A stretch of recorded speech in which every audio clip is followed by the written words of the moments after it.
Bonjour à tous, bienvenue pour la première session de la 4e semaine du vrai Ségur de la santé. Le vrai Ségur de la santé, ce sont des auditions pluriquotidiennes qui ont débuté le 14 février, qui se déroulent jusqu'au fin mars. Le vrai Ségur de la santé, c'est des propositions pragmatiques, efficientes, à porter jusqu'au candidat à la présidentielle et au futur ou à la future présidente, afin de changer une bonne fois pour toutes le système de santé tel qu'on estime que c'est nécessaire. Or, comme vous le savez, c'est très nécessaire. Et donc, en fait, contester, contester c'est bien, on l'a beaucoup fait. Proposer, c'est mieux. Surtout pas les laisser faire n'importe quoi. Donc, on essaye de faire des auditions qui vont toucher un petit peu tous les registres de la santé. C'est très, très large, hein. C'est assez ambitieux, on va sûrement oublier des choses. Mais ce qu'on essaie de faire, en tout cas, on essaie de le faire bien. Aujourd'hui, c'est une session fondamentale. Je suis très content qu'elle arrive en 4e semaine. On a eu le temps de se roder comme cela et puis d'essayer de voir un petit peu les priorités. Aujourd'hui, c'est une audition qui est sur un sujet prioritaire, le handicap, le médico-social. Comme vous le savez, le collectif Santé en danger est très, très engagé pour la défense du handicap et du médico-social. Pour la petite histoire, on a fait un énorme lobbying auprès du ministère l'année dernière pour que, avant la mission Lafourcade, le Ségur soit étendu au médico-social. C'est une réussite partielle, hein, parce que tout le monde n'est quand même pas encore concerné par cela, mais on continue, on continuera. Et l'audition d'aujourd'hui va nous permettre de déguiser notre propos sur le handicap, sur le médico-social, ce monde de la dépendance qui a cruellement besoin de tout. Voilà pour mon introduction. Alors, je vais vous présenter nos orateurs du jour. Il s'agit de Marc Verov, qui est délégué de l'association qui s'appelle AFP, si je ne dis pas de bêtises. Ah, voilà, et surtout, vous me reprenez si je dis des bêtises. Il y a également avec nous aujourd'hui le docteur Claude Simoneau, médecin rééducateur et ancien directeur d'un programme sur le handicap. Et il y a également avec nous Raphaël Riffaut, qui est éducateur spécialisé. Alors, messieurs Verov, Simoneau et Riffaut, est-ce que vous êtes là? Je n'ai pas eu le temps de regarder. Alors, alors, je vois Alors, Raphaël. Arnaud, si je peux me permettre, on a eu un message de Marc Verov qui s'excuse, mais qui est souffrant et hospitalisé, qui ne pourra pas être là.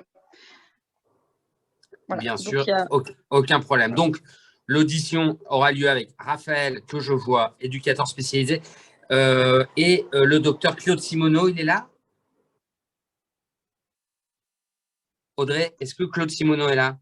Je ne le vois pas, je lui renvoie un message. Tu renvoies un petit SMS avec le lien, peut-être, tu sais. Audrey, par contre, oui. Ce qui me contrarie un peu, c'est que le lien sur Facebook du petit post qui était fait, lien du midi, lien du soir, j'ai cliqué dessus et ça ne marchait pas. Alors. Je suis venue comme ça, moi. Ah bon, d'accord. Ok, bah c'est que moi alors. C'est que moi. Eh ben, Raphaël, si tu m'autorises à te tutoyer. Par contre, Audrey, Raphaël, active ton micro parce que là, tu n'es pas en micro. Voilà, ok, super. Écoute, Raphaël, on va commencer ensemble. C'est très bien. Les éducateurs spécialisés que je connais bien, puisque la maman de ma dernière fille est éducatrice spécialisée de formation. Donc, j'ai baigné un peu dans son milieu professionnel par procuration, on va dire. Je connais bien cela, je connais bien votre rôle décisif, important dans l'encadrement des adultes et des enfants qui sont on va dire, en dépendance, voilà, en dépendance physique, intellectuelle. Vous êtes un rouage absolument décisif. Je crois que vous n'avez pas été concerné par le Ségur de la santé, sauf, tu me le confirmes, ok. Attends, parle un peu, Raphaël, parce que j'ai l'impression qu'on ne t'entend pas. Ouais, tu m'entends? Ah, ok, tu es là, c'est nickel. Eh bien, écoute, moi, j'ai assez parlé, je te laisse te présenter. Et alors, tu sais, Raphaël, on a un objectif d'efficience. Je fais chier tout le monde avec ça. On papote, et à chaque fois, on essaye de transformer notre propos qui doit être assez réduit sur le constat en faveur des propositions. Quelles sont les propositions aujourd'hui de Raphaël pour renforcer le médico-social et pour faire en sorte que toi, en tant que professionnel impliqué, tu puisses travailler en de meilleures conditions? Tu vois, c'est ça, parce qu'on a des modérateurs dans la session qui vont surveiller les questions dans la salle et on a aussi des scribes qui sont enfermés dans une pièce et qui notent les propositions et ils n'en sortent pas tant que les propositions ne sont pas notées. Raphaël, à toi, présente-toi, raconte-nous où tu travailles, dans quel milieu tu bosses et puis on avance. Ça marche. Moi, je suis Raphaël Riffaut. J'ai bossé dans plusieurs structures. J'ai bossé beaucoup auprès d'enfants, en classe relais notamment. J'ai bossé en IME, c'est des instituts médico-éducatifs qui accueillent les jeunes avec des handicaps mentaux. J'ai bossé en ITEP, c'est reconnu handicap, mais c'est plus des jeunes qui ont des troubles du comportement, mais c'est reconnu également comme un handicap. J'ai bossé en foyer d'hébergement, c'est des structures qui accueillent des adultes qui sont au travail, donc en CAT anciennement, maintenant ça s'appelle des ESAT. Et puis, ma vraie spécialité, mon travail qui est là depuis longtemps, c'est en centre de l'enfance, en CDEF. Le centre de l'enfance pour les anciens, ça correspond au foyer de l'enfance. Les enfants de la DAS, maintenant, on dit l'aide sociale à l'enfance. Pourquoi est-ce que c'est médico-social? Alors, plus social, on n'a pas du tout d'étiquette médicale, on est obligé de s'appuyer sur tout ce qui est extérieur, donc notamment les IME, les ITEP, les médecins extérieurs, les CMP, CMPP.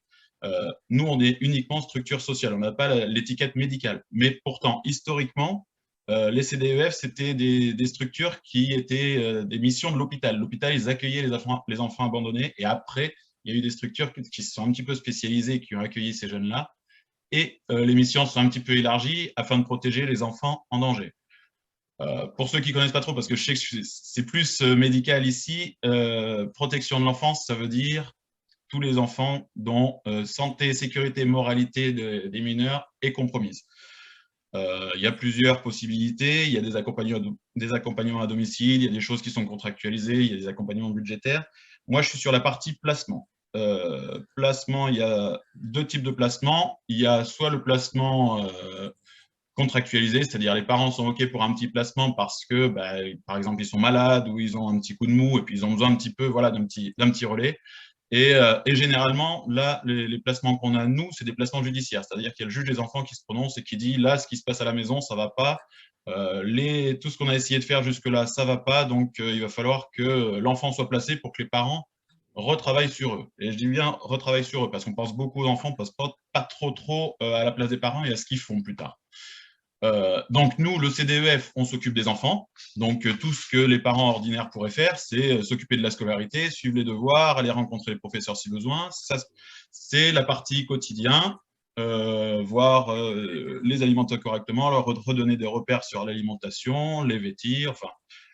Et c'est aussi et prioritairement assurer les besoins fondamentaux. Alors, ce n'est pas nos enfants, mais il n'empêche qu'ils ont des besoins de lien, ils ont des besoins d'être soutenus, d'affection, de présence, rassurance, là où jusque-là, c'était un petit peu chaotique. Et puis, bien sûr, on est dans l'acceptation du parcours par rapport à ces enfants, parce que malheureusement, eux, ils ont vécu dans une famille où, dès le début de leur vie, ils ne peuvent plus vivre avec leurs parents. Donc ça, c'est quelque chose qui est catastrophique pour leur développement. Donc, on est vraiment là-dedans. Et la partie travailler avec les parents, les aider à se ressaisir, c'est l'aide sociale à l'enfance qui fait ça, théoriquement. Je dis bien théoriquement. Bon, pour venir directement dans le vif du sujet, il y a pas juste alors, une question juste dans le cadre de ton introduction, hein, oui. qu'on comprenne bien. Qui c'est qui vous saisit, vous? Qui c'est qui vous met en action? Un médecin généraliste? Une assistante sociale? Alors, comment vous êtes déclenché? Alors, nous, on est déclenché par le juge. Si tu veux, grossièrement, pour grossir le trait, il y a des informations préoccupantes, il y a des informations qui remontent au département, à l'aide sociale à l'enfance, à la CRIP. C'est la cellule de recueil des informations préoccupantes. À partir de là, l'aide sociale à l'enfance, il y a des professionnels qui se réunissent, qui disent, voilà, est-ce que c'est possible de travailler directement avec les personnes et c'est contractualisé, comme je te le disais tout à l'heure, ça n'a pas besoin de passer par un juge, ou alors là, il y a vraiment danger, ça fait plusieurs fois qu'on essaye des mesures, ça ne va pas, et là, du coup, on interpelle le juge. Le juge se prononce, le juge place à l'ASE nous confie l'enfant. D'accord. Voilà. Alors, est-ce que, c'est pour débuter la discussion, hein. Tu vois, j'ai lu la lettre du président Macron qui fait acte de candidature pour la présidentielle. Dans cette lettre-là, le grand âge est mentionné, également l'hôpital, et également, quand même, il y a un mot pour le handicap. Alors, est-ce que si on associe handicap, dépendance, et que toi, dans le cadre de cette nouvelle candidature et qui gagne, si toi, tu es nommé ministre de la dépendance, orientation enfant, qu'est-ce que tu nous dirais en urgence prioritaire, en manque cruel de structure ou de moyens humains et financiers? Sur quoi aujourd'hui tu voudrais attirer notre attention? Alors, ce que je peux dire, c'est que les éducateurs spécialisés ne sont pas payés très cher. Hein.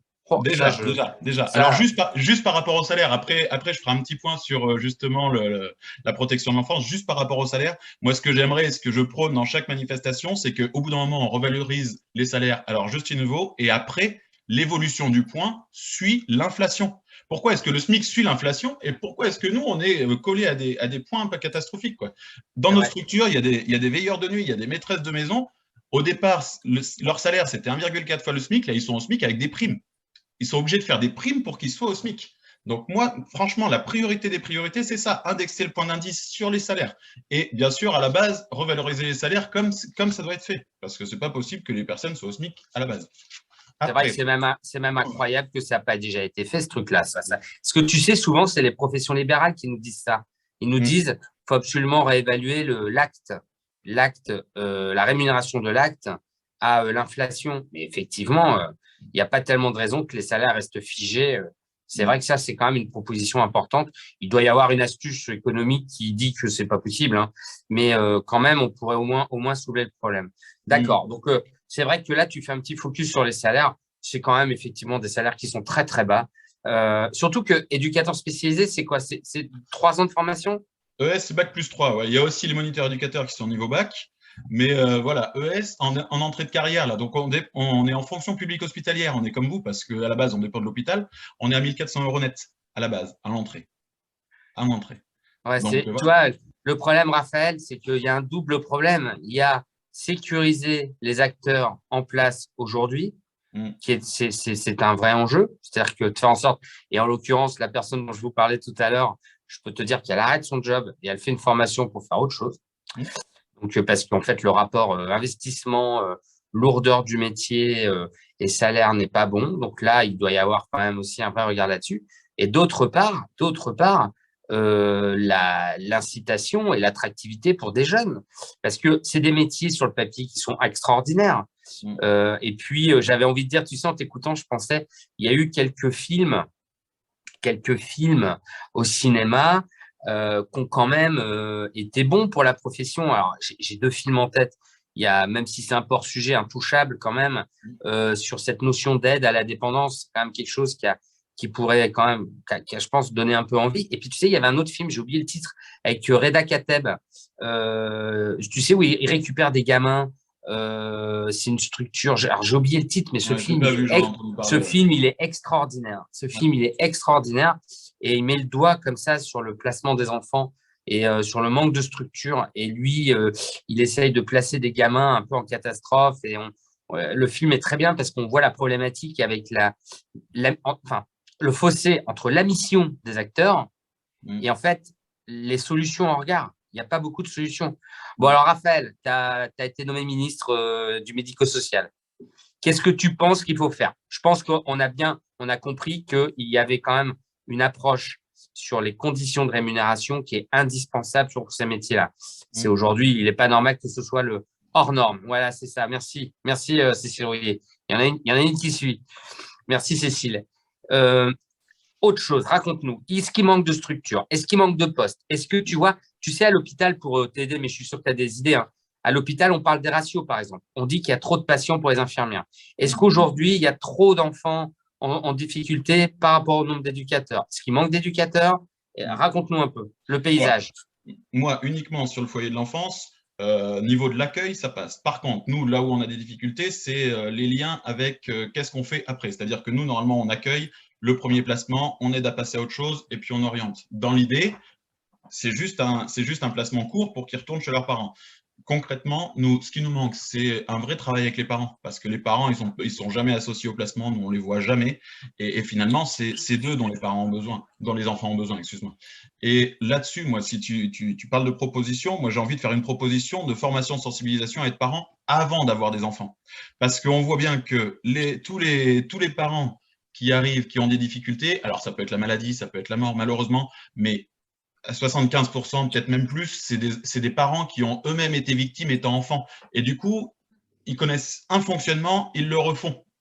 Et si on leur dit en amont, si on les prépare en amont, tiens, voilà ce que ça va être parent, voilà ce que ça va être impliqué, parce que moi, je vais pas me cacher, hein, même professionnel, quand j'ai eu mon premier gamin, il y a des moments, j'étais en pleine remise en question, hein, je te garantis que c'est pas quelque chose de facile d'avoir un petit enfant, et de s'en occuper après encore plus. Et puis, voilà, donc moi, la vraie proposition protection de l'enfance, c'est faire une formation sensibilisation et de parents. Leur dire ce que ça fait, ça peut aussi ouvrir des portes pour les futurs parents, tu vois. T'arrêtes là-dessus, parce que alors ça, je trouve que c'est une proposition quand même sacrément innovante. Bravo. Et alors, parce que tu vois, j'essaie toujours de replacer les propositions dans nos cases à nous, nos cases du schéma de la santé. C'est de l'éducation, être parent. Donc ça rentre dans le chapitre éducation et ça rentre aussi surtout dans le chapitre prévention. C'est-à-dire que prévention aux souffrances aux enfants, c'est exactement comme quand on dit de faire du sport pour pas être obèse et pas être malade cardiaque. Ton propos qui est de dire prévention pour effectivement bien-être aux enfants et limiter, je trouve ça fondamental, très intelligent, très malin. Alors le truc, c'est qu'il faut bien l'amener, hein, mais on pourrait tout à fait imaginer, non, mais tu sais, j'ai deux exemples en tête. J'ai deux exemples en tête. Service militaire, au cas où il y a la guerre. On pourrait tout à fait imaginer 48 heures de formation avant d'être parent à un service parental. Voilà, d'abord. Peut-être cibler les milieux qu'on a le plus besoin, encore que non, puisque les sévices sexuels et compagnie, c'est parfois dans les milieux très, très avertis et très bourgeois. Hein. Donc, voilà. Surpris, ouais. Donc, une sorte de service parental, d'une part. Et puis, je pensais aussi à la retraite. Tu sais, mais là, c'est plus de la religion, la retraite des couples qui veulent se marier, qui vont faire 48 heures de spiritualité pour savoir comment la femme elle doit faire à manger et dire oui à toutes les demandes du mari. Avant, non, je plaisante, mesdames les féministes, messieurs, dames les féministes, je plaisante. Mais effectivement, il y a probablement quand même la place pour quelque chose à définir. Ça me paraît fondamental. Tu sais à quoi ça me fait penser aussi? Excuse-moi, je te coupe. Hein. Mais tu as ouvert une case là. Alors, je balance tout. Tu sais, ça fait penser aux mamans qui vont au cours pour l'accouchement. Exactement. Une maman enceinte, elle va au cours pour l'accouchement, on lui explique comment ça va se passer. Ce bébé qui va arriver, césarienne, accouchement voix basse, les premiers habits, la péridurale, ces moments de vie là, finalement complètement. Oui, je pense que le sujet est tellement grave que je crois qu'il y a vraiment la place là-dessus. Je trouve ça incroyable comme proposition. D'ores et déjà, merci. Je propose qu'on arrête le Zoom parce que voilà, c'est une proposition phare. Vas-y, je te laisse parler et puis je pense qu'il y aura plein de questions après, de remarques. Est-ce que tu aurais une autre proposition révolutionnaire? En proposition, non. Juste pour poser un petit problème, on a un vrai problème d'accès aux soins. Parce que je te l'ai dit, on est protection de l'enfance, on n'a pas d'infirmière, on n'a pas de médecin, on est obligé de faire du libéral. Des places en CMP, ça se libère très difficilement. C'est des enfants qui en ont le plus besoin. Mais c'est difficile, pourquoi? Par manque de place. Ouais. Donc, il y a quand même un problème de structure, d'accueil. Oui. D'accord. Donc, après, moi, je n'ai pas les clés là-dedans, je ne bosse pas dans ces milieux-là. Non, mais nous, on les a, t'inquiète pas, on avait plein pouvoir. Nous, on avait plein pouvoir. Nous, on joue, pour nous, c'est un vrai problème. Quand un enfant est placé, et notamment quand il est en difficulté, on a l'impression d'être seul au monde. Quoi. On a vraiment l'impression Tu te souviens le jeu de SimCity ou pas? Tu sais, quand nous, on fait SimCity de la santé.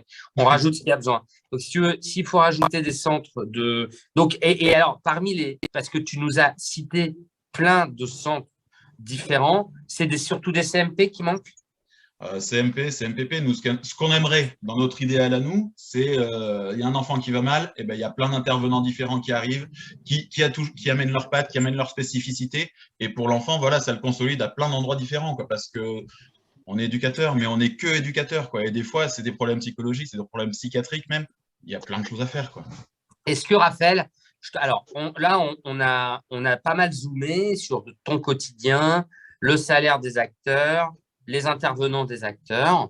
Si je dézoome un petit peu sur l'organisation des territoires, est-ce que il me semble que tu l'as dit tout à l'heure, hein, est-ce qu'on pourrait partir du principe que l'existant est bien foutu sur le papier et qu'il faut juste le renforcer? Est-ce qu'on a le droit de dire ça dans ton domaine de soins ou pas? Alors, un peu, mais pas trop. Parce que, si tu veux, c'est organisé par département. Chaque département gère la protection de l'enfance à son échelle. Donc, forcément, il y a des disparités. il y a des disparités parce que, par exemple, le 93 accueille beaucoup de mineurs étrangers isolés et du coup, ils ont besoin de beaucoup plus d'argent et du coup, ils développent beaucoup plus. Chaque département, du coup, c'est hyper irrégulier. Il y a des départements qui développent certaines choses qui font un petit peu ce qu'ils veulent, quoi. Il n'y a pas de truc global par rapport à ça. Donc là, tu nous amènes. Alors, il y a Madame Deveau. Madame Deveau, vous avez le droit de parler. Hein. Vous avez le droit de parler. Oui. Mais si vous ne parlez pas, coupez votre micro. Coupez votre micro. Mais je vous écoute et je trouve que ce qui vient d'être dit, effectivement, sur chaque territoire, c'est différent. Ça dépend des départements. C'est un peu comme les ARS, en fin de compte. Les ARS, elles ont un fonctionnement régional et le problème, c'est que quand elles ont l'habitude de travailler avec des associations gestionnaires spécifiques, soi-disant dans leur domaine, elles n'ouvrent pas la possibilité, quand on répond à des appels à projets, quand on est nouveau un peu sur le territoire, puisque je suis partenaire avec l'APF pour l'autisme, entre autres, eh ben, on n'a jamais d'appels à projets qui sont à notre égard parce qu'on n'est pas les références pour la région Hauts-de-France, tout simplement. Madame Deveau, alors comment on pourrait traduire ça en proposition politique et organisationnelle? Ça veut dire je pense que les politiques changent, mais les fonctionnaires ne changent pas. Les habitudes restent les mêmes. Mais je pense que les décisions qu'elles sont prises par les politiques, parfois sont très très bien, mais le problème sur le terrain, on les voit jamais en action parce que c'est les intermédiaires au niveau des hauts fonctionnaires ou des fonctionnaires régionaux ou départementaux. Eh ben j'allais dire la descente, on la voit pas arriver sur le terrain. Ok, alors justement, pour se couvrir de ce problème-là, il faudrait une sorte de loi qui dise c'est pas un libre choix par département, ça n'est pas un libre choix par alternance politique. Les besoins de l'enfant sont les suivants et c'est comme ça tout le temps et pas autrement. Est-ce que Raphaël et Madame Deveau, vous pourrez réagir après, hein. Raphaël, est-ce que ça te paraît pertinent? Ah oui, complètement. Au-delà de ça, pour compléter ce que vous dites, je pense que éducateur, alors je ne sais pas de votre côté, mais je pense que éducateur, on a un vrai problème pour se faire entendre. C'est-à-dire que il n'y a pas longtemps, à la conférence des métiers de l'accompagnement social et médico-social, il n'y avait aucun professionnel de santé, aucun professionnel éducateur qui était invité à cette conférence. C'est quelque chose de national qui doit parler du terrain, qui doit parler des travailleurs sociaux. Il n'y avait personne invité. Il y avait qui alors? Il y avait des représentants d'associations, il y avait des politiques. Je pense que les travailleurs sociaux… Est-ce que vous avez… Regarde, par exemple, moi, je suis anesthésiste. En anesthésie, j'ai une société d'experts, une société professionnelle d'experts qui s'appelle la SFAR, la Société française d'anesthésie et réanimation. En réanimation, c'est pareil, il y a la SRLF. Tu vois, les infirmiers, ils ont plein de syndicats, ils ont un ordre, il y a plein d'instances. C'est quoi votre instance à vous? Vous avez un syndicat, une association qui regroupe tous les éducateurs spécialisés? Non. Enfin, il y a des petits trucs, mais c'est annexe et il n'y a pas de choses globales comme tu as dit. D'accord. Donc, nous, en tout cas, on peut vous aider à essayer de vous rassembler si vous en avez le besoin, hein. Nous, on n'est pas là pour faire de l'ingérence. Mais si on pouvait passer un message ce matin, ce midi, c'est de dire que je pense que pour peser au niveau de tous les départements, pour peser au niveau de l'État, bon là, c'est un peu un conseil de bienveillance que je vous donne. La seule chose à faire, c'est quand même de s'organiser. Les psychologues, ils l'ont bien compris. Ils sont plein de petites structures, mais ils ont organisé le manifeste des psychologues. En cela, ils réussissent bien, je trouve, en tout cas en apparence, en affichage. Il faut à tout prix qu'en affichage, les éducateurs spé et les intervenants que tu as cités tout à l'heure soient regroupés pour devenir un corps incontournable. Bon, d'accord. Donc, c'est quand même très intéressant. On est vraiment, alors là, j'aime beaucoup, on est vraiment dans l'efficience parce que je te reprends la parole tout de suite. C'est parce que je fais des petits récaps à chaque fois. On a dit que finalement, cette différence départementale et ces difficultés qu'on peut avoir avec les ARS pour instruire les programmes initiés par des professionnels, c'est un problème. Donc, quand même, il y a deux soucis, une volonté politique. Donc ça, il faut arrêter. Il ne faut pas que ce soit dépendant d'une volonté politique. Et il y a derrière une nécessité de moyens. Il faut de l'argent à un moment donné pour instruire les projets. Raphaël, tu voulais nous redire quelque chose? Je voulais juste compléter un tout petit peu. S'organiser, on va peut-être pas, enfin, dans mon idéal, ça se fait pas forcément par corps de métier, mais peut-être par grand secteur protection de l'enfance, secteur médico-social, handicap enfant, handicap adulte, handicap physique. Attends, ça c'est très intéressant. Comment tu définirais, redis-nous moins vite pour nos scribes, comment tu redéfinirais les secteurs, ça m'intéresse. Ouais, alors en fait, je veux redéfinir les secteurs parce que il y a beaucoup de corps de métier dans la protection de l'enfance. C'est-à-dire, sans les maîtresses de maison, on fait rien. Sans les veilleurs de nuit, on fait rien. Il y a plein de Qu'est-ce qu'elles corps font, les de maîtresses de maison, Raphaël? eh ben, les maîtresses de maison, chez nous, il y en a une le matin, donc systématiquement, il y a un éduc, une maîtresse de maison. L'éduc, il est convoqué parce que le gamin s'est fait virer au collège, ben, la maîtresse de maison, elle reste avec les deux scolarisés, tu vois. Elle est indispensable. Elle fait le repas pour le midi, elle aide les jeunes à se dire, bah, tiens, il faut que tu entretiennes ta chambre, il faut que tu fasses. Elle est dans le lien aussi. On ne considère pas qu'il y a l'éduc qui éduque et puis la maîtresse de maison qui fait autre chose. Non, on est tous des adultes et on s'occupe tous des enfants à ce titre-là, tu vois. Alors, chacun a ses petites missions spécifiques, mais il n'empêche que tous les adultes sont là pour faire corps, pour faire cadre, pour donner des repères aux enfants. Donc, c'est pour ça que je me dis, par corps de métier, ça peut être hyper intéressant. Donc, redis-nous comment tu séparerais les différents… Là, comme ça, à chaud, hein, comme je l'envoie, je vois le pôle protection de l'enfance, médico-social, handicap enfant, handicap adulte, et peut-être même ensemble, parce que y a parfois des difficultés d'orientation. En IME, ça bouchonne un petit peu. Alors, ils peuvent rester un petit peu plus tard, mais ça fait moins de place pour les enfants, par exemple. Mais je pense que par grand pôle, comme ça peut être plus intéressant. Parce que c'est qu'il y a des gens oubliés, parce que là, on reparle du Ségur. Peut-être que nous, on va le toucher en janvier, mais les maîtresses de maison, les veilleurs de nuit, ils sont encore oubliés. Et c'est pas possible. C'est pas possible. On va encore perdre des professionnels, on va perdre des collègues à cause de ça. Et il est certain que les maîtresses de maison dont tu parles font partie de cette catégorie qu'on appelle avec bienveillance les invisibles. Mais Christelle, elle l'a noté tout à l'heure, nous, on est là justement pour rendre visible, on est, comment on appelle ça, l'encre, je ne sais plus comment on appelait ça, là, pour rendre l'encre, on est la lumière, on met le truc pour faire, vous voyez ce que je veux dire? C'est avec du citron qu'on faisait ça, je ne sais plus comment on appelait ça. Madame Deveau, vous êtes d'accord avec ce qu'on est en train de dire? Parce que j'ai le sentiment que vous avez un avis. C'est-à-dire que moi, je ne suis pas médico-sociale. Moi, je suis d'origine sanitaire, mais je suis en retraite et je suis présidente d'une association pour l'autisme, donc avec qui je travaille médico-social. On est tout à fait d'accord.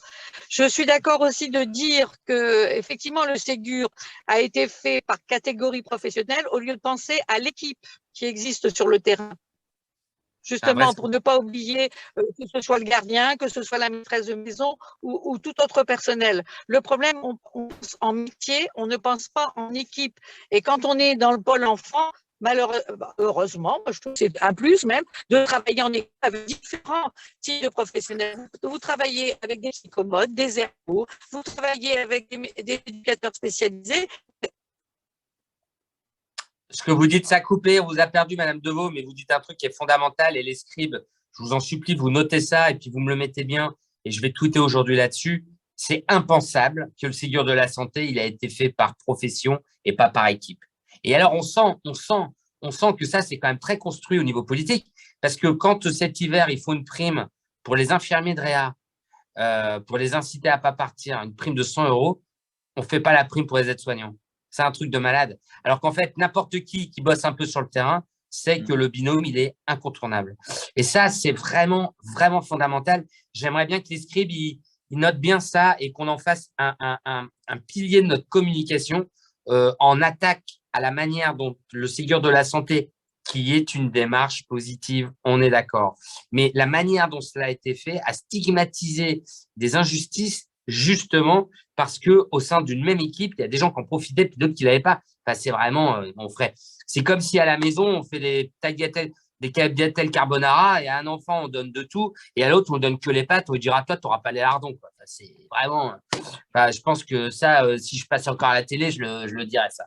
J'aime bien mon image. Bon, c'est fondamental. Alors là, on est vraiment, ça fuse au niveau des propositions. C'est très intéressant. Raphaël, tu sais ce que je voudrais faire? Je voudrais tout de suite proposer la parole à quelqu'un d'autre parce qu'il y a du monde quand même. Il y a du monde dans le Zoom. C'est assez rare. Il y a du monde. Peut-être que quelqu'un veut rentrer dans le débat avec nous parce que le sujet l'intéresse. Voilà, ma question, elle est très ouverte. Le docteur Simoneau, il n'est pas là. Hein. Docteur Simoneau, vous êtes là?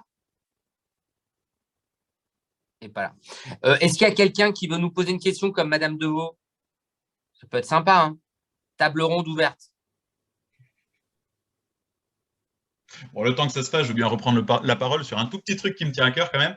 C'est la confiance dans notre capacité de professionnel. C'est-à-dire que protection de l'enfance ou même les autres structures, hein, j'ai vu exactement la même chose. C'est-à-dire qu'on a tous été formés à la relation d'aide. Par contre, il y a le moindre souci, il y a un jeune qui fugue parce qu'il s'alcoolise, parce qu'il va se droguer, parce que voilà, ça arrive fréquemment parce qu'ils ne sont pas bien, il y a des passages à l'acte. Les premières questions des cadres, des financeurs, des juges, c'est qu'est-ce que vous avez fait pour qu'il arrive ça? Mais non, mais l'enfant, il va pas bien, il est en train de vous le dire. Et ça, il faudrait qu'on le mette plus en avant, quoi. L'enfant, il va pas bien. Quand on l'accueille, justement, il va pas bien. C'est pas une question de le professionnel. Oui, on va se remettre en question et déjà, nous, on est mal parce que l'enfant, il se met en danger.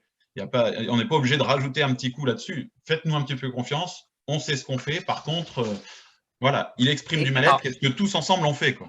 Explique-moi, Raphaël, recommence. Explique-moi avec d'autres mots ce que tu es en train de nous dire. Parce que je n'ai pas été très clair. Je vais prendre un exemple, par exemple. On est en structure, il y a un jeune de 15 ans, eh ben, il fugue, on ne le revoit pas de la soirée, on ne le revoit pas de la nuit. Donc forcément, commissariat. Commissariat, la première question, c'est qu'est-ce qui s'est passé? Bon, c'est le contexte. Mais c'est aussi, vous ne les surveillez pas. Il y a un passage à l'acte, il y a des choses faites, je sais pas, il détruit une voiture, par exemple. Ça va remonter un petit peu plus haut. Le juge des enfants, la préfète, l'aide sociale à l'enfance, c'est qu'est-ce que vous avez fait? Je comprends. Et pas qu'est-ce que tous ensemble on n'a pas fait. Et tu vois, la question elle est mal posée. Ouais. Et ça, c'est mal vécu, j'imagine. Ah, bah, très mal vécu. Parce que... Et Raphaël, je vais te donner un argument très simple. Hein. S'il y a des malades aujourd'hui dans les hôpitaux qui s'aggravent et ils sont hospitalisés et ils s'aggravent. Ouais. Et pourtant, on est là pour les soigner. Et même si on les soigne, ils s'aggravent. Et c'est pas parce qu'on a forcément mal travaillé. Parfois, la maladie prend le dessus sur la thérapeutique, ou alors parfois la maladie dépasse un peu la prise en charge médicale, paramédicale, et on court un peu après. C'est pas forcément de la négligence. Mais bien sûr. Voilà, vous, c'est pareil. Je pense que le comportement des enfants, en l'occurrence ce dont on parle aujourd'hui, peut parfois s'acutiser. Ça, effectivement, ça ne traduit pas forcément une erreur des encadrements, quoi. Et justement, alors je rezoome un peu. Toi, à ta connaissance, les effectifs dans les instituts de formation d'éducateurs spécialisés, vous êtes en nombre?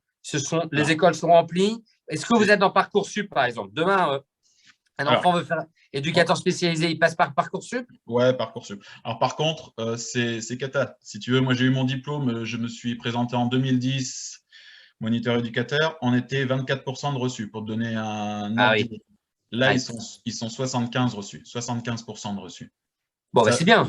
Oui, mais c'est bien. Oui, mais ça veut dire qu'il y a beaucoup moins de candidats. Et du coup, et dans les écoles, on prend les meilleurs. Non, pas parce qu'ils ont augmenté les postes. Non, c'est pas qu'ils ont augmenté les postes. C'est juste qu'il y a moins de candidats. Ça attire plus. Et il y a moins de candidats, forcément, des fois, il peut y avoir des erreurs de casting. Je dis pas que les formations sont pas géniales, je dis pas que ceux qui sont reçus passent pas, mais entre les 24% les meilleurs et les 75% les meilleurs, il y a quand même de la diff, quoi. Bah oui, forcément. Et tout à l'heure, tu as parlé de l'aide sociale à l'enfance. Ça, c'est une structure d'État. Oui. Et j'ai le sentiment que quand même, c'est un domaine où il y a des associations très puissantes, très fortes. Non, je me trompe? Alors, l'aide sociale à l'enfance, c'est vraiment un truc d'État. Il n'y a pas. Voilà. Et derrière, eux, ils confient les enfants à des associations, à d'autres choses. Et alors, justement, c'est un petit peu ma question. Ce monde associatif, il est nombreux, il est puissant, il a des moyens? Alors, concrètement, nous, on se rend compte que ce n'est pas assez nombreux et que, voilà, ils sont. Nous, on a quelques difficultés. C'est-à-dire que théoriquement, les jeunes sont là pour 6 mois à peu près. Et nous, quand on estime qu'ils peuvent être orientés, qu'ils peuvent partir sur autre chose parce que ça va un petit peu mieux, parce que les situations sont apaisées, ben, l'aide sociale à l'enfance nous dit oui, on va y penser, mais ça dure 6 mois, 1 an de plus parfois, sans qu'il y ait réorientation. Donc ça veut dire qu'il n'y a pas assez de familles d'accueil, ça veut dire qu'il n'y a peut-être pas forcément assez d'associations sur le terrain. Alors attends, je voudrais qu'on fasse un focus là-dessus. Excuse-moi, je te tire un peu les verres du nez, mais c'est pour savoir où et sur quoi il faut agir. Tu as dit qu'il n'y a pas assez de familles d'accueil. Alors, famille d'accueil, si tu veux, il y a plusieurs types de lieux qui accueillent. Il y a nous, mais nous, ça ne bougera pas, on a le même nombre de places et c'est proportionnel au département. Il y a famille d'accueil, lieu de vie. Ce n'est pas tout à fait les mêmes statuts, mais c'est à peu près la même chose, quoi. C'est juste les familles d'accueil, les accueillent chez elles. Les lieux de vie, c'est des structures qui sont un tout petit peu plus grandes, mais un peu le même principe. Et tu as des mecs, des maisons d'enfants à caractère social. Donc ça, typiquement, c'est des foyers qui accueillent des jeunes, théoriquement, sur du un petit peu plus long terme. Donc les jeunes ont le temps de se poser un petit peu plus longtemps. Mais moi, l'impression que j'ai, je ne travaille pas à l'aide sociale à l'enfance, mais l'impression que j'ai, c'est qu'il n'y a pas assez de place, il n'y a pas assez de propositions pour les enfants qu'on a, quoi. Parce qu'ils restent chez nous pendant beaucoup plus longtemps que ce qu'on nous annonce au départ. Et quand tu dis chez nous, redis-moi, toi, ta structure, c'est quel genre? Centre départemental de l'enfance et de la famille. D'accord. Voilà. Et donc, dans votre structure, d'accord. Pardon, excuse-moi. Dans votre structure, vous avez parfois des enfants qui sont là tout le temps, y compris la nuit? Ah oui, oui, oui, oui, oui. Alors, on est une structure qui accueille les gens 24 heures sur 24, 365 jours par an. D'accord, Systématiquement, on est toujours ouvert. d'accord. Ça, c'est bien, comme nous. Enfin, Ouais, voilà. les enfants, ils On ont… a les mêmes obligations, c'est-à-dire qu'on est obligé d'accueillir des jeunes dans l'urgence, on est obligé de… Voilà. Bien sûr. Mm. D'accord, d'accord. Bon. Et alors, tout à l'heure, j'ai cru que tu allais m'emmener par là, mais non. Mais alors, du coup, je t'y ramène. Tu as dit, Arnaud, par exemple, quand vous avez besoin d'orienter vers de la pédiatrie ou de la pédopsychiatrie, Mm. facile, pas facile, vous confrontez aussi à des difficultés ou pas? Alors, c'est un peu compliqué parce que ils nous disent ça serait bien que ça soit préparé en amont pour qu'on travaille un projet, ceci, cela. D'accord, très bien. Sauf que quand on va les rencontrer pour leur présenter quelque chose, ils disent non, mais l'institution, c'est ce qu'il y a de bien. Alors, l'institution thérapeutique, c'est super, mais nous, on leur dit ben, on n'y arrive pas. Alors, des fois, il y a des passages à actes hyper violents, il y a de l'automutilation, enfin, il y a des choses graves qui se passent pour les enfants. Du coup, ils sont hospitalisés, ils vont en pédopsychiatrie. Qui dure un jour ou deux et puis qui nous les renvoie en disant ils ont besoin justement, enfin le vrai Bah problème oui, c'est qu'ils ont été placés, ils sont mal. bah Oui, oui. mais on est la structure qui accueille parce qu'ils sont mal, d'accord, mais nous on est débordés parce qu'on ne sait pas faire par rapport à ça. Donc, quand même, ta structure devrait être renforcée en psychologue, en pédopsychologue, en professionnels qui savent, Alors, enfin, qui peuvent amener quelque chose à des enfants en souffrance, en fait. C'est ça. Parce alors qu'à la rigueur, si ça se passe chez toi, c'est pas trop grave, mais toi, il faut que tu aies des acteurs pour bien sûr. ça. Bien sûr. Et Alors, en infirmière, la en OT, ouais, difficulté, bien c'est que sûr. nous, on n'est pas médico-social, on est une structure sociale uniquement. Du coup, on peut pas avoir de psychiatre. On a une psychologue, donc c'est super, mais voilà, ça fait pas tout, quoi. Un psychiatre, Et ça est-ce serait que vous vraiment… êtes en lien, est-ce que, par exemple, vous avez des partenariats ou des liens réguliers avec tout ce qui est associations sportives, monde culturel, Bien sûr. etc. Ça c'est exactement notre cœur de métier, quoi. Les sortir, les faire bouger, ouais, ouais, bien sûr, bien sûr. On essaie que chaque enfant ait la vie la plus normale possible, entre guillemets. C'est-à-dire, dans n'importe quelle famille, bah, il ferait du sport, il irait il irait voir des activités culturelles, il ferait des choses, La voilà. musique?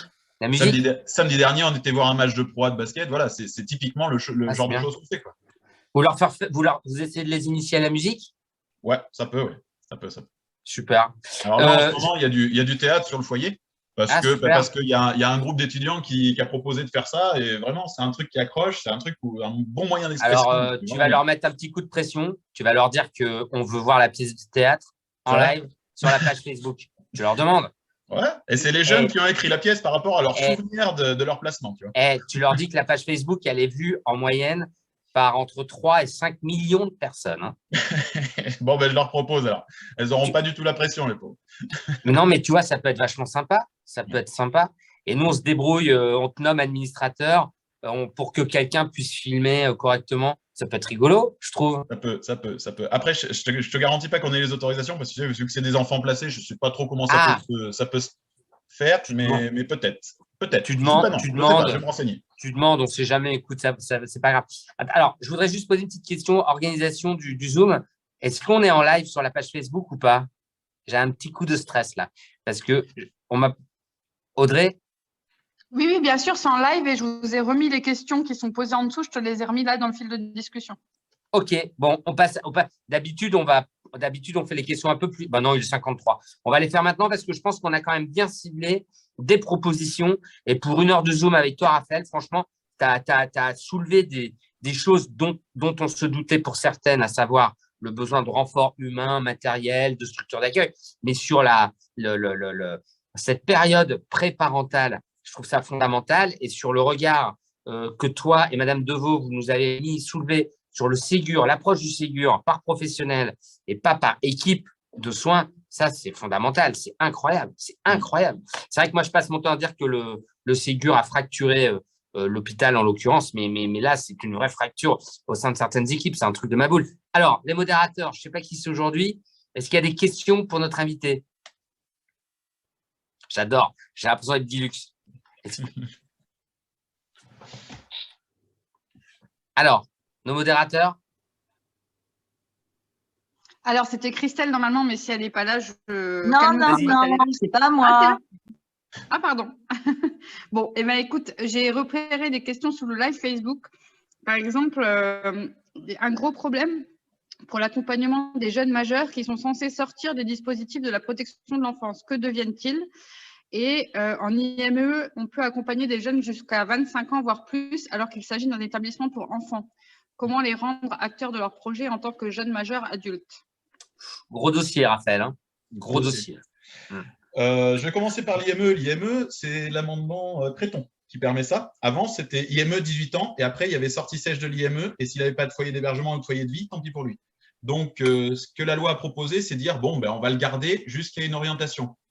Mais on va le garder possiblement, selon les IME, jusqu'à 23, 25, 26, 27 ans. Ça veut dire que dans la même structure, il y a des majeurs, il y a des enfants de 6 ans. On marche sur la tête. Le vrai problème… Attends. Tu connais mon esprit pragmatique. Qu'est-ce que tu es en train de nous dire? Il faut des IME dédiés adultes et des IME dédiés enfants? Non, il n'y a pas assez de place en adultes. Non, mais, là, on a tous les moyens. Le SimCity de la santé, rappelle-toi. Le vrai problème, c'est que l'IME, ils aimeraient bien orienter tous les jeunes à 18 ans, mais ils ne peuvent pas. Il n'y a pas de place. C'est-à-dire que les ESAT, il n'y a pas assez de place. Il faut des mecs qui bossent, il faut des mecs qui soient rentables. Alors, ce n'est pas du tout ça, les ESAT. Les ESAT, la base, c'est l'intégration par le travail. Ça veut dire que tu travailles un petit peu, mais surtout, tu te socialises et tu vis bien. C'est pas tu es rentable. Raphaël, il n'y a pas assez de place dans les ESAT? Il n'y a pas assez d'ESAT? Non, bon, les scribes, vous notez. C'est ESAT, c'est foyer d'hébergement, c'est foyer de vie, c'est masse. Les IME, ils sont blindés. Effectivement, il y a des IME où il y a des enfants de 24, 25 ans, selon les profils, ils sont durs à orienter, on va appeler un chat. Ils les trouvent durs à orienter parce qu'ils ne travaillent pas assez, parce qu'ils sont un petit peu limites. Ils n'arrivent pas à les orienter, du coup, ils les gardent en attendant. Parce que c'est vrai, il y a Arthur qui l'a écrit, Arthur Vinci qui a écrit ça, là j'ai vu, l'obsession, ça doit être la réinsertion quand même. Dimensionner. Réinsertion, je ne sais pas comment on dit ça. Alors, je suis un tout petit peu mesuré parce que oui, la réinsertion, mais en fonction des capacités. Moi, je le vois en protection de l'enfance et en IME, pareil. Hein. On dit inclusion. Je vais t'envoyer des enfants au collège, ils ne vont pas faire 2 jours, ils ne vont pas faire un pli, c'est sûr, parce qu'ils n'ont pas un profil qui va pouvoir s'adapter au collège. On fait le maximum, mais il faut quand même des choses qui sont adaptées aux enfants. Et par rapport aux IME, on est en train de pratiquer ça, c'est-à-dire on ferme l'internat de l'IME. Avant, on les accueillait à l'internat. Là, l'idée, c'est de dire, ils ont leur vie à côté le soir, ils ont ci, ils ont ça. Mais attention, il y a certaines personnes, c'est pas possible parce qu'il y a double prise en charge, parce qu'il y a la protection de l'enfance. Peut-être qu'à la maison, ça se passe pas si bien que ça. Peut-être que ils ont besoin d'un petit peu plus d'accompagnement le soir parce que pour des parents, c'est peut-être un petit peu difficile et des parents sont demandeurs et des fois, on les met en externat quand même, quoi. Et ça me fait penser à un autre film. Alors, je ne sais plus quel film c'était ou alors il y avait quelqu'un comme ça, des parents qui se démenaient ou alors le grand frère qui se démenait pour son petit frère, un jeune adulte, qui le mettait à un moment donné dans une usine de machines à laver de mémoire. Et ça tenait, puis à un moment donné, ça ne tenait plus. Je ne sais plus ce que c'est ce film, un film français qui était absolument génial, mais j'arrive plus à me souvenir. Ou alors c'est le même film. Non, je crois que c'est le même film hors norme. Je crois que c'est le même film, c'est un stage. C'est pas dans hors norme qu'ils essaient de mettre le gamin en stage dans une usine de machines à laver, ça vous dit rien? Bon, Cécile, c'est notre spécialiste cinéphile.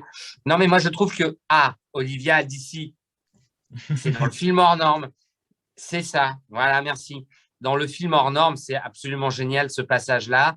On voit un gamin, je ne me souviens plus tellement de son handicap. Il se maîtrise. On essaie de lui apprendre les rudiments.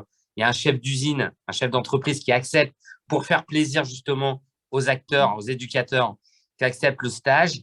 Le stage, il est négocié vraiment à l'arrache. Et puis, le gamin, il tient. Puis, à un moment donné, il fait une crise de panique et il envoie tout valser. Et c'est vraiment, ça nous met en lien vraiment avec la réalité de ce que vivent les professionnels. Et hors norme, c'est vraiment un film extraordinaire. D'ailleurs, les scribes, ça pourrait être sympa de contacter Reda Kadeb, qui est un des acteurs de ce film-là. Ça pourrait être chouette. Hein. Bon, ou le réalisateur du film. Bon, écoute, c'est passionnant. C'est vraiment passionnant d'échanger avec toi. Est-ce qu'il y a d'autres questions ou Raphaël continue? Hein, j'ai oublié la première question. Il y en avait une, je l'ai oubliée. La protection de l'enfance, je ne sais plus. Alors, en fait, ils sont lâchés. Jeunes adultes, ils sont lâchés. Oui, ouais. Et il y a des enfants… L'accompagnement des jeunes majeurs qui sont censés sortir des dispositifs, que deviennent-ils? C'est ça la question. Alors là où ça a été dramatique, ça commence un petit peu à y revenir, mais là où c'était dramatique, c'est qu'à 18 ans, on les mettait à la porte, concrètement. Là, on commence un petit peu à évoluer, c'est-à-dire que l'aide sociale à l'enfance fait des contrats jeunes majeurs, il les accompagne encore pendant 3 ans. Donc, il y a encore des adultes qui sont un petit peu autour d'eux, ça continue un petit peu. Moi, quand j'ai commencé au CDF en 2014, il y avait des enfants, enfin des jeunes majeurs, qui allaient jusqu'à 21 ans.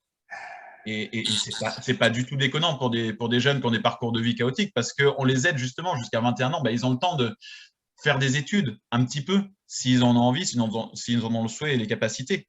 Et puis partir sur autre chose, parce que, pareil, si on ramène à la norme, dans les familles, on n'est pas lâché à 18 ans, à de rares cas près. Mais sinon, les parents, ils soutiennent un petit peu les enfants jusqu'à la fin de leur parcours scolaire, à la limite. Donc, voilà, c'est juste se dire, ils n'ont déjà pas eu de chance à la base, pourquoi est-ce qu'on en rajoute, quoi? Donc là, on devrait être, entre guillemets, on devrait être facilitant. On devrait être facilitant. Encore plus, bien sûr. Si c'est l'État qui prend le relais de parents qui ont eu des difficultés, on devrait être facilitant. Et justement, je me demandais, vous êtes en lien direct, mais alors toi, tu t'occupes de majeurs? Non. Non, d'accord. Les structures qui s'occupent de majeurs comme ça, j'imagine que via les associations, elles sont en lien avec des entreprises privées, tu vois, qui essayent. J'imagine qu'il y a des partenariats. Alors l'idée, moi, quand je travaillais avec les jeunes majeurs, c'était de se dire, on construit un projet, à 21 ans, tu as quelque chose, tu sors, c'est béton, quoi. C'est un BTS, c'est un DUT, c'est voilà. Et sincèrement, ça fonctionnait. Ça fonctionnait. Il y avait même des gens qui poursuivaient leurs études au-delà et puis qui arrivaient à se gérer, tu vois. Mais je trouve qu'à 18 ans, c'est hyper raide, quoi. J'ai vu passer une remarque qui m'a, sur le coup, je me suis dit, c'est génial. Et puis, j'ai oublié. Alors, attendez, je relis. Ah oui, les migrants mineurs. Les migrants mineurs. My God. Pareil, migrants mineurs, normalement, on a obligation de tous les accueillir, notamment au CDF. L'aide sociale à l'enfance a l'obligation de tous les accueillir. Il y a des choses qui ont été remontées, c'est-à-dire qu'ils étaient tous parqués dans des hôtels, tous parqués dans des foyers et personne qui venait pour les aider à s'intégrer, quoi. Donc, il manque des professionnels. Il manque. Nous, sincèrement, au foyer, on avait un truc qui fonctionnait du feu de Dieu. On avait une structure de 12 places. Il y avait à peu près moitié de migrants, enfin d'enfants isolés, et moitié de, entre guillemets, Français placés. Mais justement, l'échange, c'était valable pour tout le monde, quoi. C'était valable pour ceux qui étaient en France, qui disaient, putain, lui, il a traversé la mer Méditerranée, il a vécu une vie du tonnerre, il a eu le même parcours que moi, et en plus, il essaie de s'en sortir, donc pour lui, c'est génial. Et pour le migrant, lui, il apprend le français, il apprend les normes, il apprend comment ça se passe. Moi, je trouve que ça devrait être développé, mais par contre, tout ce qu'on nous présente, c'est le coût. On nous parle que de coûts. Et moi, je trouve que ça devrait jamais représenter un coût. C'est un acte solidaire. Et à la limite, s'ils veulent parler en termes commerciaux, c'est un investissement. C'est un investissement de donner une chance aux Français qui n'ont pas eu de chance dans la vie d'essayer de se réintégrer. C'est une chance d'avoir des migrants qui viennent, qui ont de la culture, du bagage, de pouvoir s'intégrer à la société.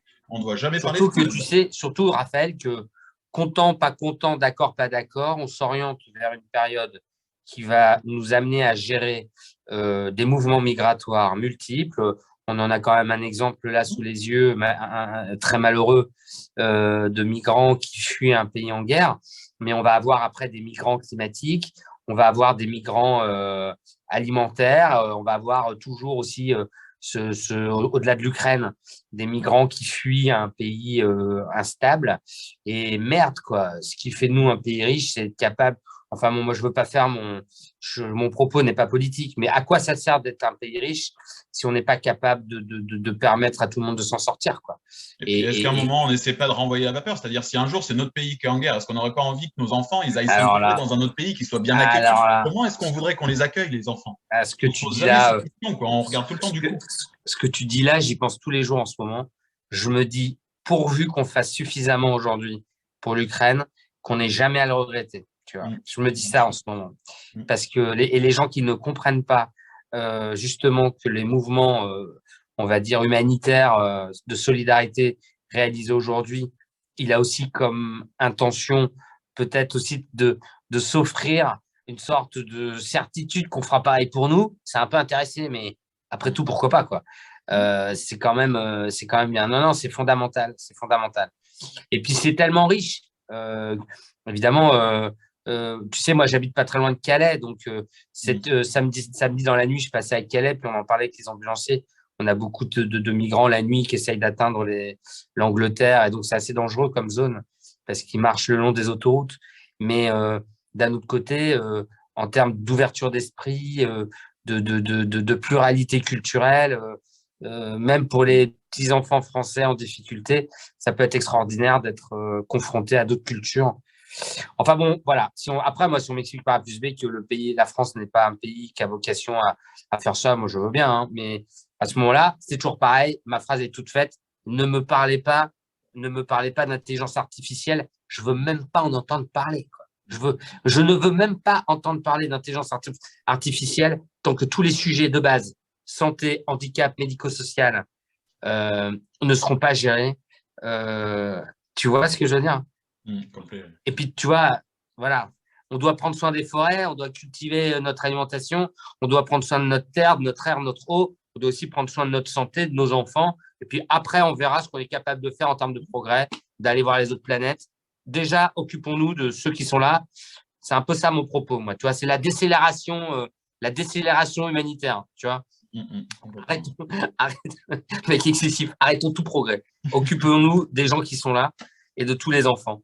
Bon, c'est passionnant et puis tu as une capacité vraiment à nous orienter vers des problématiques concrètes et puis à la fois, j'adore parce qu'on échange et c'est plein de perspectives. Est-ce qu'il y a il est 13h06, hein, dans moins de 10 minutes, ce Zoom sera terminé. Est-ce qu'il y a des questions dans la salle?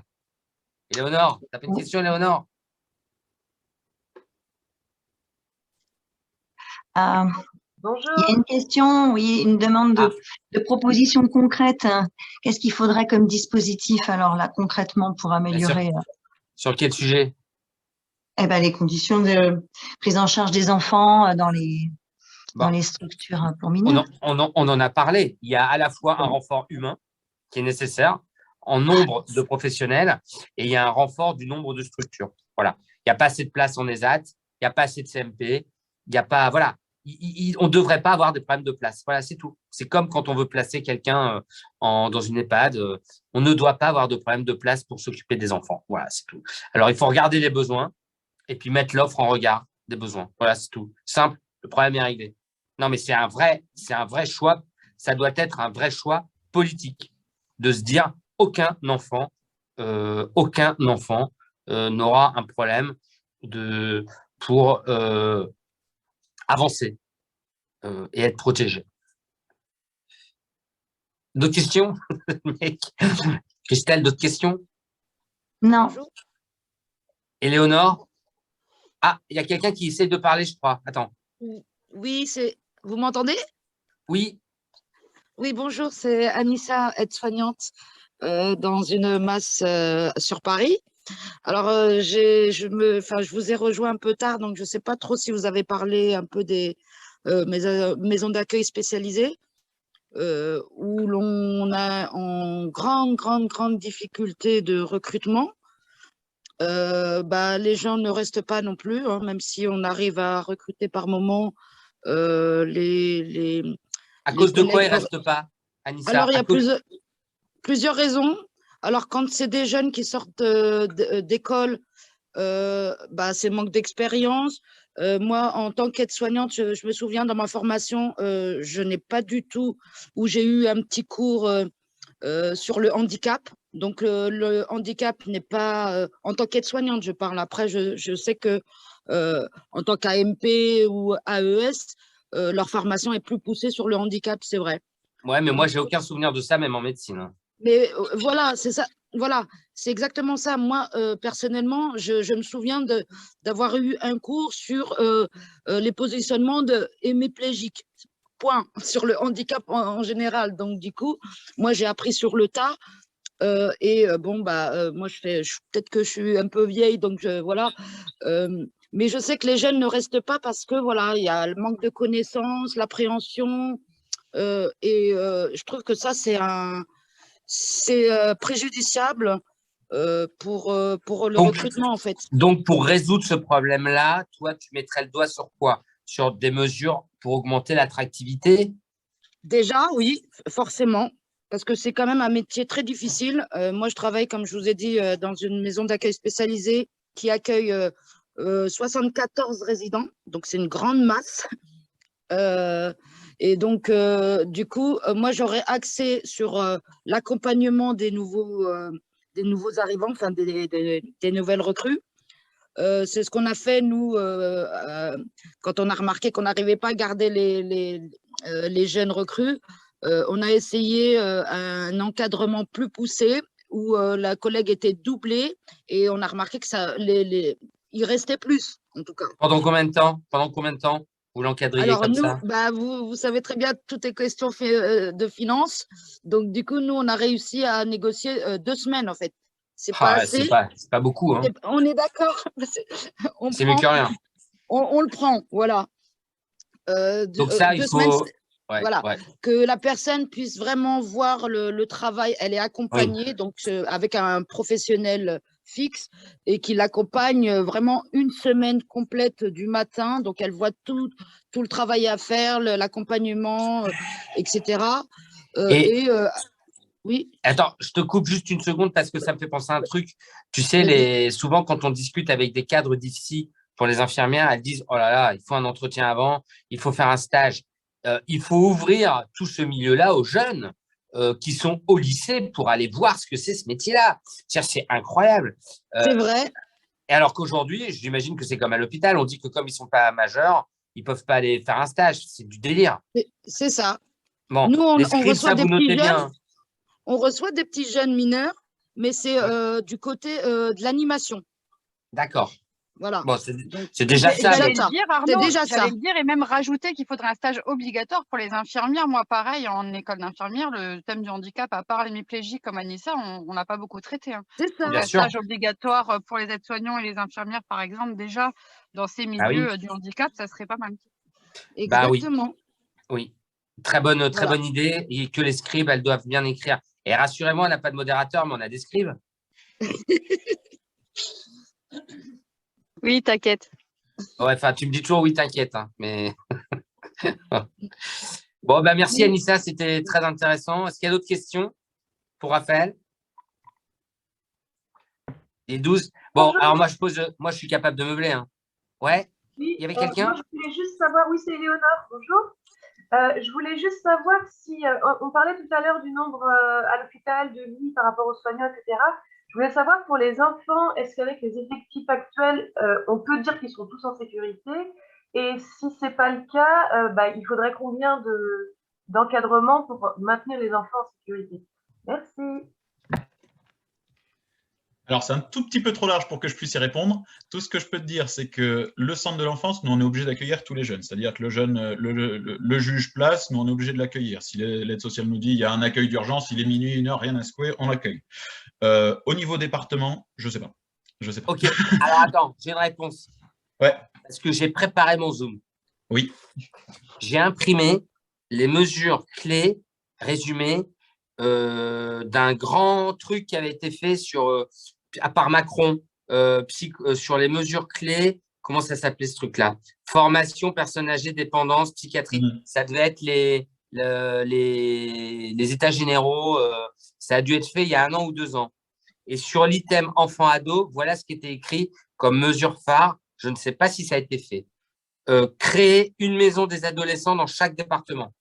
Ça existe, ça? Chez nous, ouais, mais ça fait un moment que ça existe. Oui. Ah, bon, ok. Deuxième mesure. Ça existe depuis Chirac, les maisons des adolescents. Oui. Non, mais oui, mais ça voulait peut-être dire que ce n'était pas le cas dans chaque département. Tu vois? Deuxième idée, créer 100 places en accueil familial et thérapeutique sur 2 ans. C'est pas beaucoup, 100 places. 100 places, c'est pas grand-chose, mais après, famille thérapeutique, c'est quand même important. Ça veut dire que c'est les jeunes qui ont le plus de difficultés, qui ont le plus de peur à gérer, quoi. Et dernier truc, peut-être plus pertinent, augmenter sur 3 ans, sur 3 ans, augmenter sur 3 ans de 400 équivalents temps plein en 2022-2024 les effectifs des centres médico-psychologiques infantaux-juvéniles. C'est pas mal, ça. Ça serait bien. Ça n'a pas été fait. Je ne sais pas. Ah, bah, c'est en 2022-2024.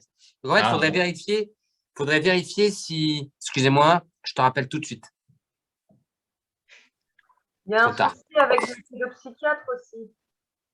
Ouais, c'était ça, les mesures clés. Moi, on le mettra sur le… Donc, ça 400 équivalents temps plein pour les CMP, ce serait suffisant? Augmenter… Je ne me rends pas compte, je ne travaille pas en CMP. Donc, d'accord, c'est mieux que zéro. Ce que je vois, c'est liste d'attente, quoi. Des fois, on attend c'est mieux que zéro. Il y a combien de départements en France? Il y a 50 et quelques départements, c'est ça? De départements? Il y en a ouais. une centaine. Il y a une centaine. Ah oui, merde, non, c'est département, t'es débile. Département. Bon, excusez-moi, on coupera ce Zoom. Excusez-moi, je suis fatigué. Non, mais donc, ça veut dire 4 équivalents temps plein en plus par département dans les CMP. Enfin, 400. Ça ne représente pas grand-chose, 4 par département. Ouais, bon, écoute, en tout cas, moi, j'ai compris, il est 13h15. Moi, j'ai compris les messages forts. On a Raphaël, vraiment, je te remercie. Tu devais être 3, tu étais tout seul, mais tu t'es vraiment très bien débrouillé. Merci à Madame Deveau qui a dû avoir un problème de coupure. C'était passionnant. Je te rends la parole tout de suite. D'ores et déjà, je te remercie. Et surtout, Raphaël, il faut qu'on reste en lien avec toi pour que tu valides un peu notre com sur ce sujet-là. Parce que, tu vois, nous, dans le cadre du collectif, on est très dynamique et tout, mais moi, ce que je déteste, c'est de faire une com qui ne soit pas bien précise. Donc, voilà, je te rends la parole pour conclure. Et juste pour conclure, j'ai parlé énormément de protection de l'enfance. J'ai pas le handicap, j'ai pas les personnes exclues. Le médico-social, ça regroupe énormément de choses. Moi, je parle de ce que je connais uniquement, mais je pense que ça vaudrait le coup aussi de continuer à parler avec des personnes qui sont dans le milieu pour ça. T'inquiète pas, c'est prévu. De toute façon, on lâchera pas le morceau. Et quelle est la vision d'un éducateur spécialisé du collectif Santé en danger, juste pour vraiment finir? Ça fait longtemps que tu connais le collectif? Eh ben, je l'ai connu il y a 2 ans avec une collègue de ma structure qui en fait partie de longue date. Voilà. D'accord. Mon impression, c'est que c'est très porté médical, mais finalement, pas tant que ça. Mais bon, c'est normal. Non, c'est vrai que… Non, mais… Alors, d'abord, il y a une majorité de paramédicaux dans le collectif. Tu sais, vraiment, les médecins ne sont pas du tout majoritaires, loin de là.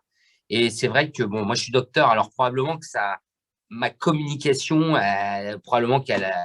Mais quand même, on essaye de parler de tout le monde, même si, voilà, c'est jamais parfait. C'était vraiment l'impression de début, mais voilà. Ouais, non, mais je comprends, mais en tout cas, je tiens à te rassurer sur ce sujet-là, ça n'est pas le cas du tout.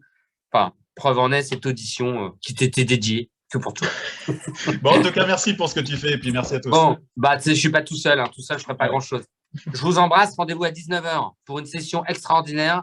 Je ne sais plus le titre, mais 19h aujourd'hui. Voilà, merci à tous. Merci beaucoup, Raphaël. On doit rester en lien, c'est très important pour que tu puisses valider avec nous la communication. Je me répète un peu, mais voilà. À bientôt. À tout à l'heure, 19h.